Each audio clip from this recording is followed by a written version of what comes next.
Oh yeah.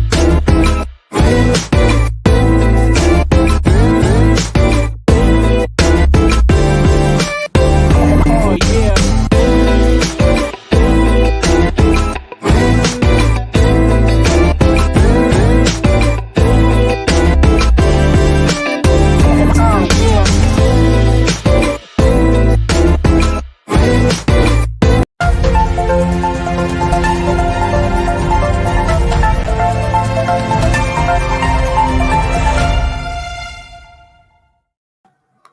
Good morning, everyone. Today is Monday, January the 31st, 2023. Came across this interesting article last night talking about Christian scientists being viewed less intelligent than atheists. So, as you guys come in, make sure y'all remember to hit that like button for me, you guys. That's really appreciated if you guys do that. But anyway, yeah, so I'm sitting back last night and going through my Christian news websites and reading articles here and there. Saw this one and decided that I wanted to discuss this pretty interesting topic. Now, I used to address atheists in my early videos on my channel. So, have you guys ever seen some of my early stuff that I did about 5-6 years ago? Of course you have not, because some of you guys have just subscribed. So you guys have not seen the early videos of Alton 5-6 years ago discussing the conscious community and discussing atheism. Because, I used to engage with those type of people all the time, especially atheists. I'd probably say a mixture between the atheists and the conscious community. But anyway, this has been a pretty, I'd probably say it's been a pretty significant argument over the past, I want to say maybe 50 to 60 years, maybe about 50, 60 years. But Christian scientists, well, actually, we're gonna get into all of that in the article, so I don't want to just go off on a spiel right now. We'll go ahead and read this article, and we'll discuss certain things at certain points. All right, so the headline reads, Christian scientists viewed as less intelligent than their peers, study suggests. And this is an article from thechristianpost.com. And let's get ready to get into it. It says a new study conducted by researchers at Ohio University finds that non-religious individuals tend to stereotype and hold a bias against Christians working in scientific fields because they believe religion and science are in conflict. The research, published in the Public Understanding of Science journal, analyzed two separate studies to examine the perception of incompatibility between Christianity and science in the United States and how it influences non-religious individuals' stereotypes of Christians in the field. The first study, with a sample size of 365, found that the 214 non-religious participants were more likely than the 151 Christian participants to perceive Christianity and science as incompatible. The second study featured 799 respondents to 520 Christians and 279 non-religious participants. Quote, manipulating perceived Christianity science compatibility reduced negative perceptions of Christians' scientific ability and general intellect among non-religious participants, the abstract states. While non-religious respondents perceive Christians as less intelligent, Christian respondents were more likely to perceive Christians as more intelligent and scientific than non-religious participants. And I think that that's the area that I fall in. Sorry, but I can be a little biased. And there's a reason for my Christian bias, not just because I'm a Christian, right? Well, I'll probably say that some of it does play a part. My faith does play a part. So, may have a little bias, but I think from me engaging with atheists, having personal engagements with atheists, that's another reason why I've come to that conclusion. I don't just say that, oh, well, I think that Christians are, when it comes to science, Christians are more intelligent than atheists, simply because I'm a Christian and that's the way that I lean. It's like, no, I've had some interactions with atheists. And there's been some things that I've brought to them scientifically, and they have not been able to explain it. And one of their excuses, a lot of times you'll hear from atheists, is, well, we're still trying to figure that out. While as Christians, we'll say that, well, it's already figured out. All you got to do is look at the science and the evidence, And they'll say, oh, no. We see the science, we see the evidence, but we think that there is another answer. And then when you press them to find another answer, they can't do it. No, we're still working on it. Yeah, you keep working on it. You're just going to come to the same conclusion that I'm coming to. Grace and peace. Good morning, Rashard D. Good morning, Rashard D. And yes, thank you, Tyra Rice. Yes, let's get those likes up, you guys. Get those likes up. He says, Burr, hey, listen, Rashard, I don't know where you are, but I'm currently in Kansas City, Missouri, where it is a nice and warm 10 degrees. Yes. I'm going to enjoy this day. I think I might sit next to the pool this afternoon on my lunch break, because the high is only going to be 26 degrees today. So, all right. I'm ready to go back down to Georgia.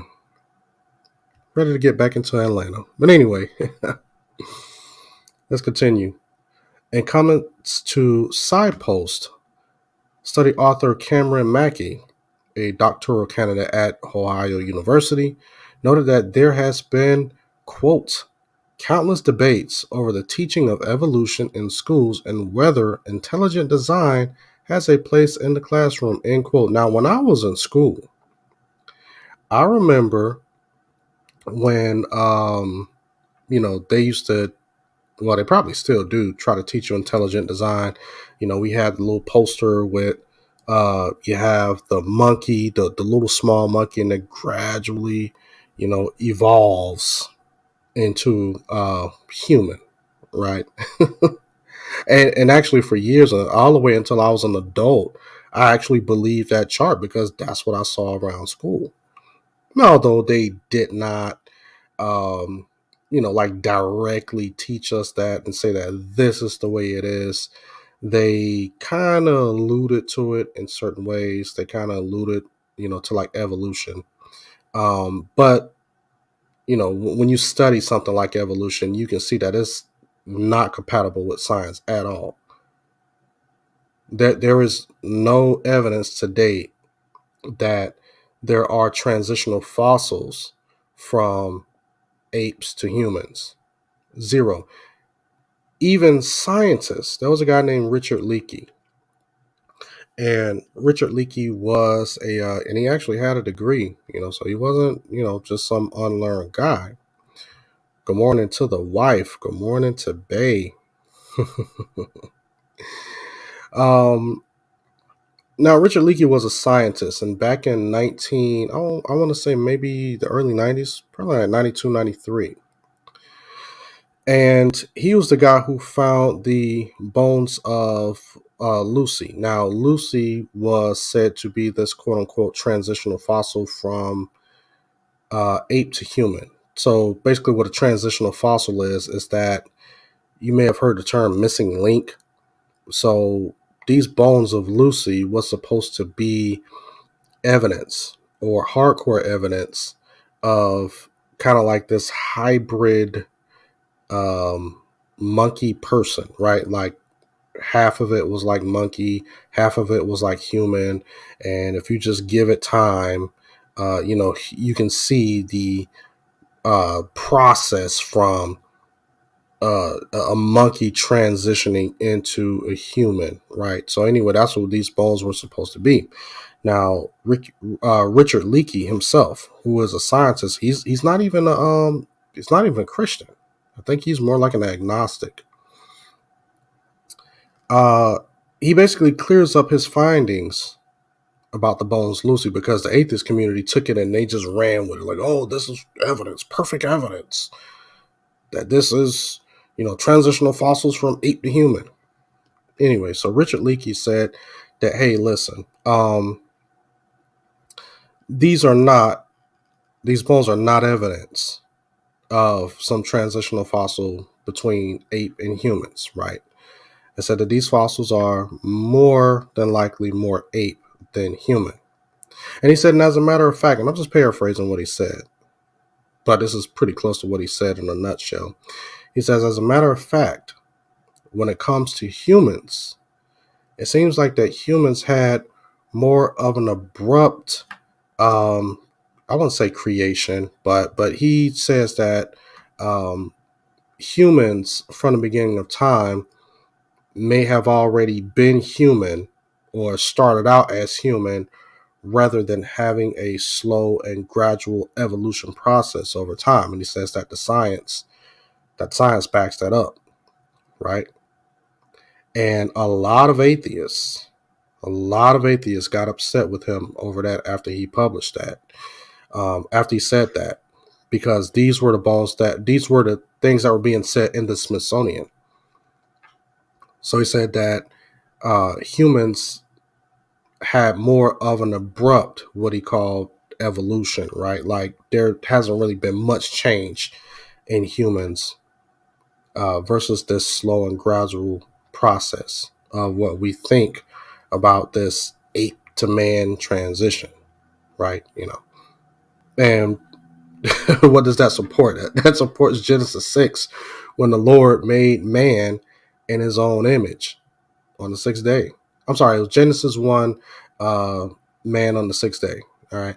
Tyra says, what's the difference between an atheist and an agnostic? Now, an atheist is a person who denies that there is any possibility of a God or a deity. So they reject the concept or the notion of a God or a deity. Now, an agnostic would say that there could possibly be, not agnostics try to play it safe. Agnostics, they'll say that, well, there could be the possibility of a God or a deity, but they just don't have the evidence. And if the evidence lines up in what they're willing to accept, then they'll believe that there is a God or a deity, right? So I would say that the atheist is a little more honest. The atheists will probably say that, they're more honest because they'll just say flat out, there's no evidence, right? Dapper Douglas says, no, the atheists borrow from our worldview to uphold theirs. Actually, that's wrong. They steal from our worldview. They don't borrow because they're not giving it back. They steal from our worldview. Carlton says that is not the difference between the two. Well, I want you to go ahead and put that in the comment section below and let us know what the difference is, so we can all understand what the difference is. All right, so let me go ahead and continue in this article. Dapper Douglas, grace and peace, grace and peace. All right.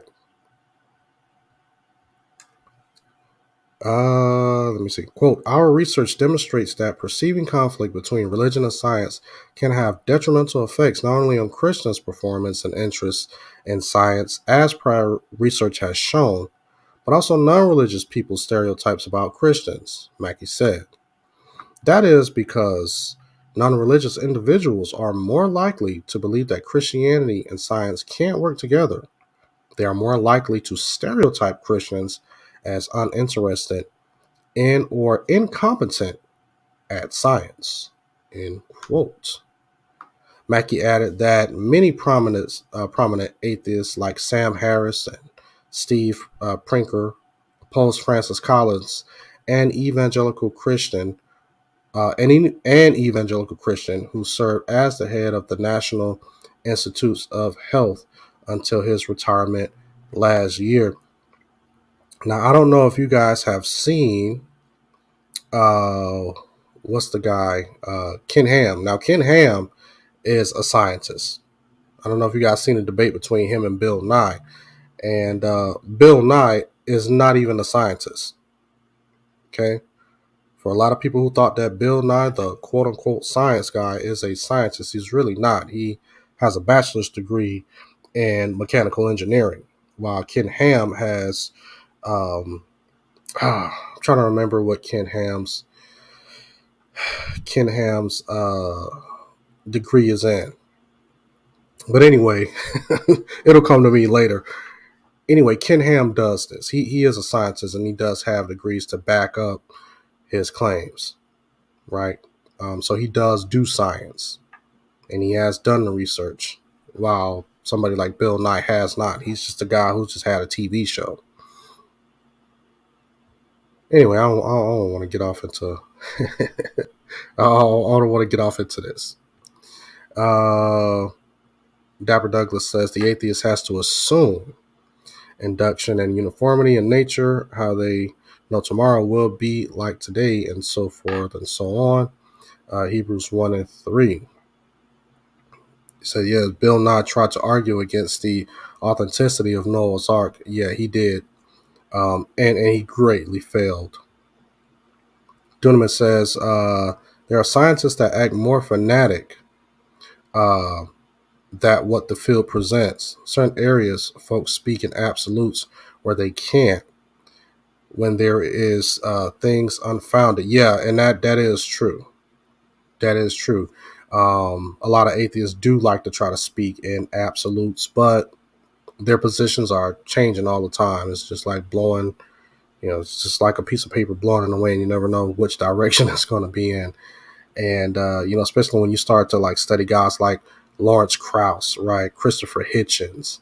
I'll probably say, what's the other guy? Richard Dawkins. Richard Dawkins is really a fanatic. That guy there, I've just seen him just get just sliced and diced and just decimated. A lot of these guys nowadays, especially the more well-known guys, especially like a Richard Dawkins, are more like just fanatics. They're just anti-religious. They're not really scientists, All right, let me go ahead and continue. Because I forgot how long this article is. Greetings, GJ. Sorry, Halazar. Neil deGrasse. Now the thing about Neil deGrasse Tyson, I will say one thing about Neil deGrasse Tyson. He is more of a scientist, and I do enjoy his stuff from time to time. But of course, he'll bring out some things that are, I'm just like, it's kind of questionable. But one thing I can say about Neil deGrasse Tyson, he is fair. He's fair. I remember a few years ago, I can't remember what the topic was. I don't know if it was evolution, but he was sitting on a panel with some of these other atheist guys, like especially Bill Nye. And I think he was just, I think they all mocked him at this whole atheist convention thing because he didn't hold this absolute position, right? He didn't hold this absolute position to, I think it was evolution or something at the time, and they kind of just all mocked him or whatever, and they decided to not bring him back. But I had to pull that video up. It's been so long ago, I forgot what the topic was. Right, so this is Carlton Kimmerate. Okay, so he says that he's going to give us the correct definition of what an atheist is from his standpoint. So you guys go ahead and check that out. I'm going to take this off the screen so I can continue reading this article.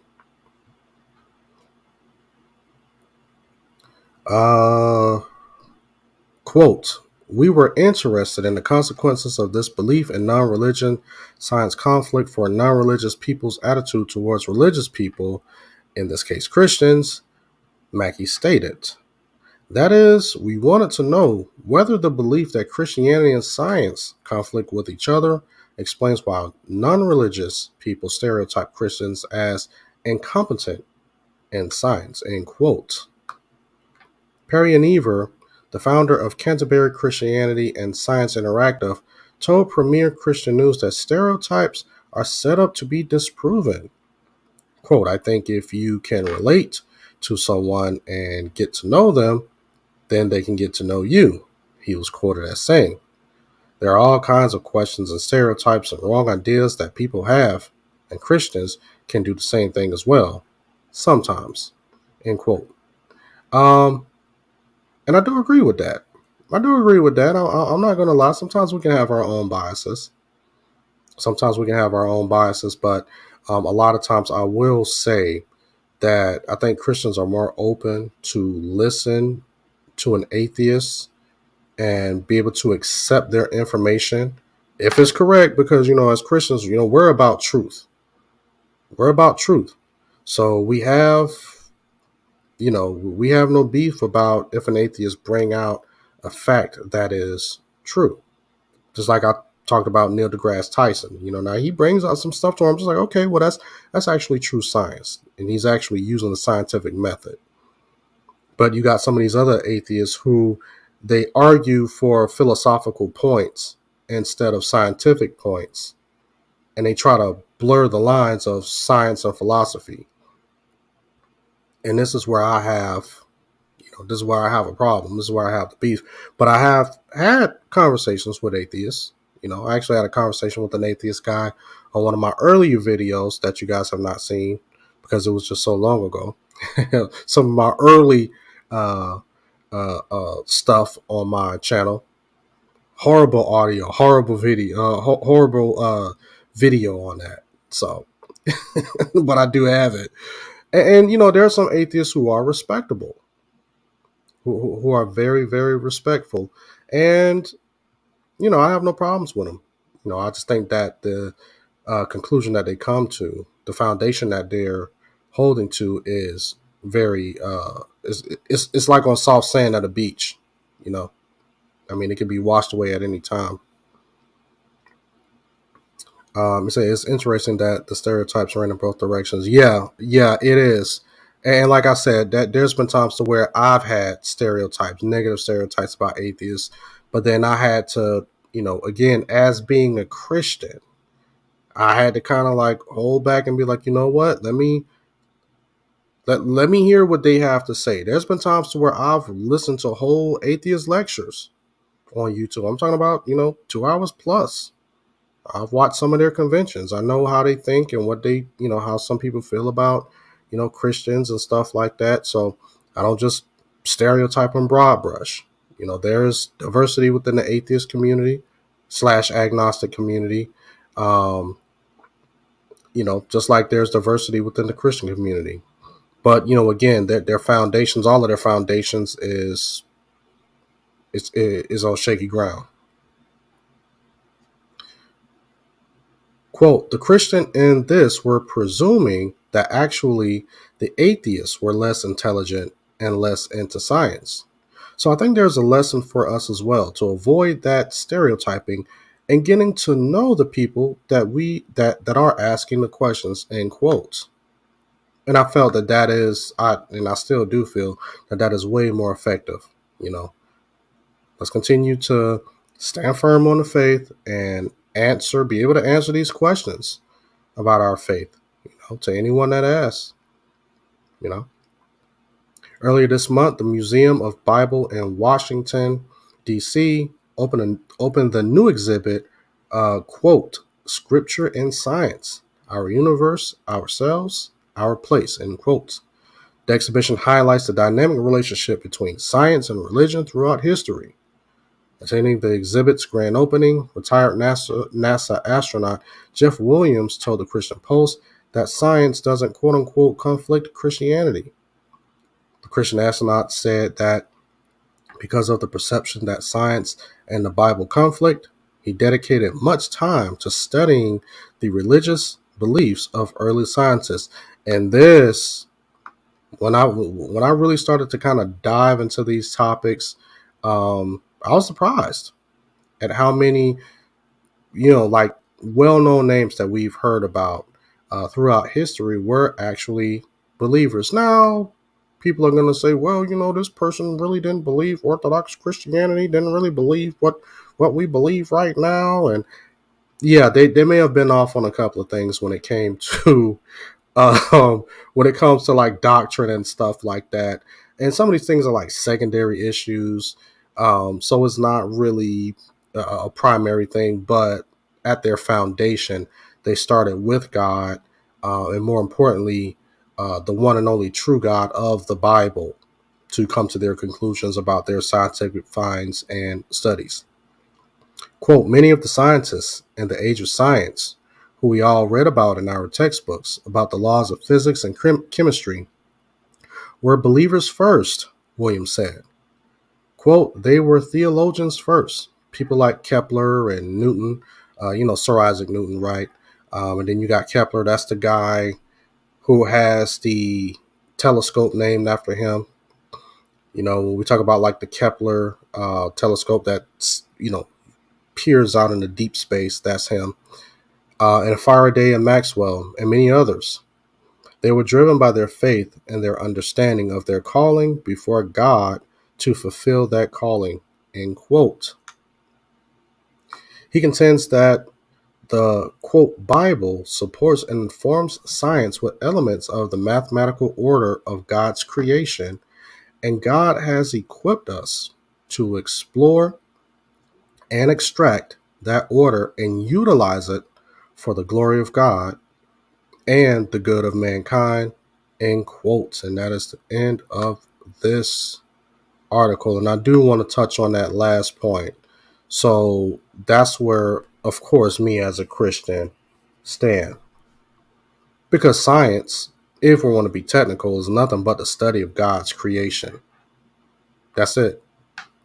Science is nothing but the study of God's creation. So that's why when, I talk to people who claim to be agnostic or Christian, it's like, what conclusion are you trying to draw from science, right? And just like we stated earlier, like some of these fanatic scientists, especially like a guy like, I'll probably say like a Richard Dawkins, maybe a Lawrence Krauss. Lawrence Krauss, I kind of give him a little bit more respect because, he is a scientist in astrology. So he does have a degree in astrology. But those fanatic guys, I almost lost my train of thought. Where was I going? Oh, yeah.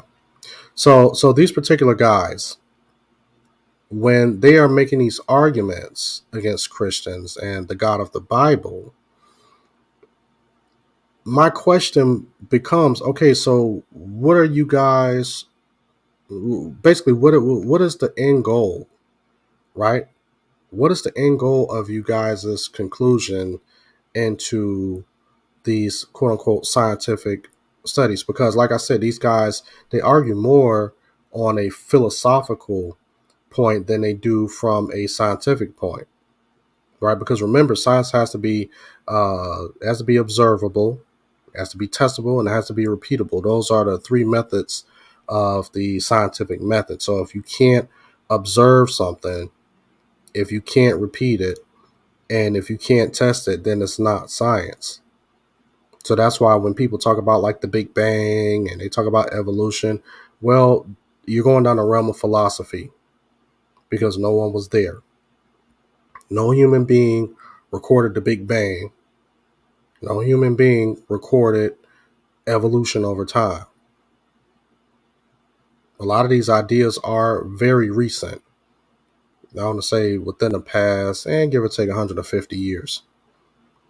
So a lot of these ideas are very recent ideas, and these are not ideas that were constructed, even 1,000 years ago. So that's why, when it comes to science, and we have atheists who try to argue from a philosophical level, And this is what I do. Whenever they start to talk about the Big Bang and evolution and stuff, and they want to say, "Oh, there's no God, X, Y, and Z." Okay, but now you got to understand that we're moving out of the realm of science. Now we're going into philosophy. We're talking about the creation of everything. Now we're not talking science anymore. But I can tell you, there was one person who was there at the beginning, and that person is only found in the book, the Bible, the one and only true living God. He was there from the beginning. He's going to be there to the end and beyond that. So that's what we put our faith and trust into. And if you listen to a lot of these atheist arguments, especially the way that they've, kind of flip-flop and went back and forth, about some of their findings and some of the things that they thought, 30, 40 years ago until now, they've had to change their position because of the evidence that has come out later. It's like the analogy that I like to use from James White. I heard it from James White one time, and he says that you got all of these atheists who are climbing this mountain, and when they finally get to the top, they're going to realize that Christian theologians have been sitting at the top of the mountain for thousands of years, right? So it's like, imagine that, you got these atheists, they're climbing this mountain, they're trying to get up to the top. And once they get to the end, they're going to find out that, the Christian theologians have been there all along. So all of these studies that they're doing, they're going to eventually find out that, hey, what these Christians and what these theologians, these Christian theologians actually have been trying to tell us, for millennia has been right and exact. And a lot of these guys have been spending the past 150, maybe to 200 years trying to fight against something that has already been confirmed for over 1,000 years. Well, anyway, guys, let me get ready to get up out of here. Guys, let me know what you think in the comment section below. I actually got to check this poll. Let me see. I said, are atheist scientists more intelligent than Christian scientists? 90% of you guys said no. 10% of you said not sure. I thank all of you guys for being honest, especially that 10%. Just basically being, just saying that, hey, we're really not sure. So, and thank you guys for participating into the poll. Anyway, let me get ready to get up out of here. Listen, don't forget to hit that like button, like this video, rate it, share it, subscribe, hit that notifications bell. So whenever I do get ready to go live, you guys will be the first ones to be here. And whenever I get ready to upload a video, you guys will be the first ones to see it. And with that, you guys have a blessed day, and I will see you guys next time, Lord willing.